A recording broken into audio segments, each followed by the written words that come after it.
Welcome in. Time right now, 7:01. Thanks for joining us for our 48 Fastcast. Let's get right on over to Eric Burke.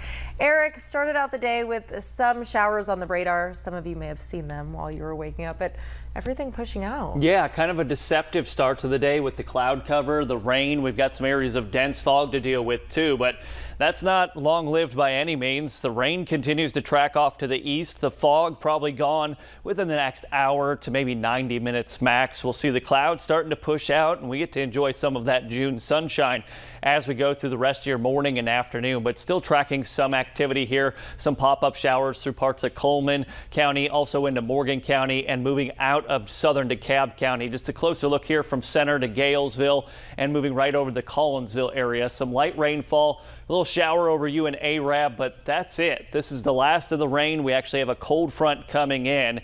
We do have dense fog, and I think that's far more impactful for many of you through parts of northwest Alabama into middle Tennessee. You saw the most rainfall with those strong storms yesterday, and already seeing the fog starting to mix out there in DeKalb County. Temperatures have warmed up a couple degrees already, an indication of what's to come. We do have some drier air trying to filter into parts of middle Tennessee with that northwest wind ramping up. Wind today very light out of the northwest, 5 to 7 miles per hour.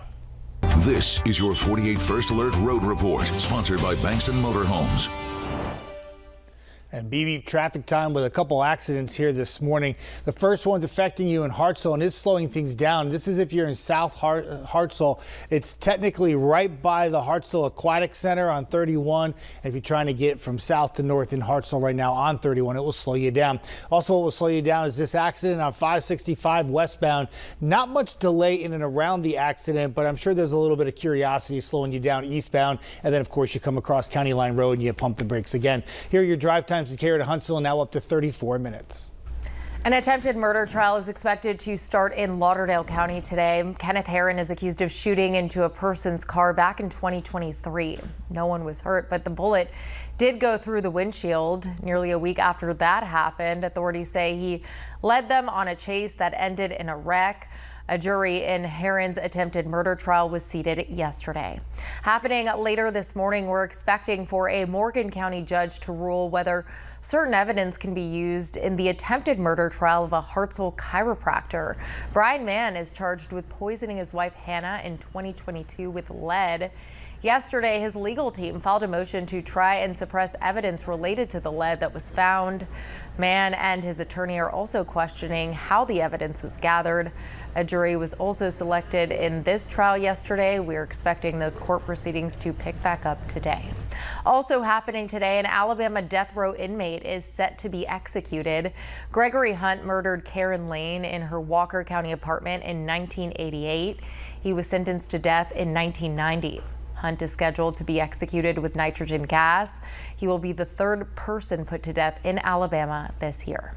In Huntsville, Madison County prosecutors have charged a man with aggravated child abuse. Victavius Dennis was arrested after an infant was taken to the hospital in critical condition. Huntsville police tell us they believe Dennis was home alone with the baby at the time those injuries occurred. He is set to find out whether he will be granted bond at an Anias Law hearing tomorrow. For the first time in more than 15 years, the city of Huntsville is cutting its budget. This comes after sales tax numbers saw a big drop. Now the budget cuts total 1%, which is upwards of $10 million. As part of the cuts, Huntsville City Schools will lose about $1 million. Huntsville Mayor Tommy Battle says part of the issue stems from the fact that more people are shopping online. Even if you order online from a store in Huntsville, those taxes go to the state, not the city. New this morning out of Nashville, guests at the Renaissance Hotel in the downtown area have been evacuated after a large fire in a parking deck. Hotel guests reported smoke was billowing into the hotel. The police department believes the fire started on the 3rd floor. Police say they believe the ramp from the 3rd to the 4th floor collapsed on top of cars. The 5th floor of the deck then fell onto the 4th floor. Multiple cars were burned and witnesses reported hearing explosions. No word yet on any injuries. Well, still to come, there is a fluffy new addition to the Limestone County Sheriff's Office. We will introduce you to Charlie after the break.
Welcome back. Well, it is real life Paw Patrol in Limestone County as the sheriff's office has just added a new furry addition to the team. Check it out. Charlie, the golden doodle, has now joined the ranks, but he is more than just your typical pet.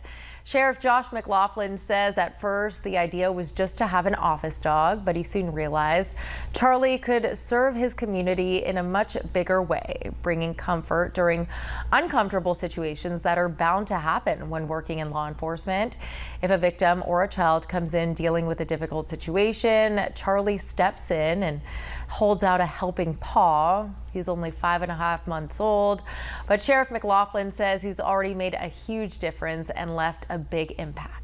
If we have victims come in, they have anxiety or maybe it's not their best day, they see him and it kind of helps lighten it up. He just loves on them and they love on him. It can help a child unravel a little bit, and sometimes it'll help them if they need to talk to us. They'll be more comfortable talking to us. He just kind of sits there and he lays down, lets them love on him. He'll play with them if they want to play, and it can make a bad day a whole lot better. He's also been visiting schools and attending every community event that the Sheriff's Department is a part of.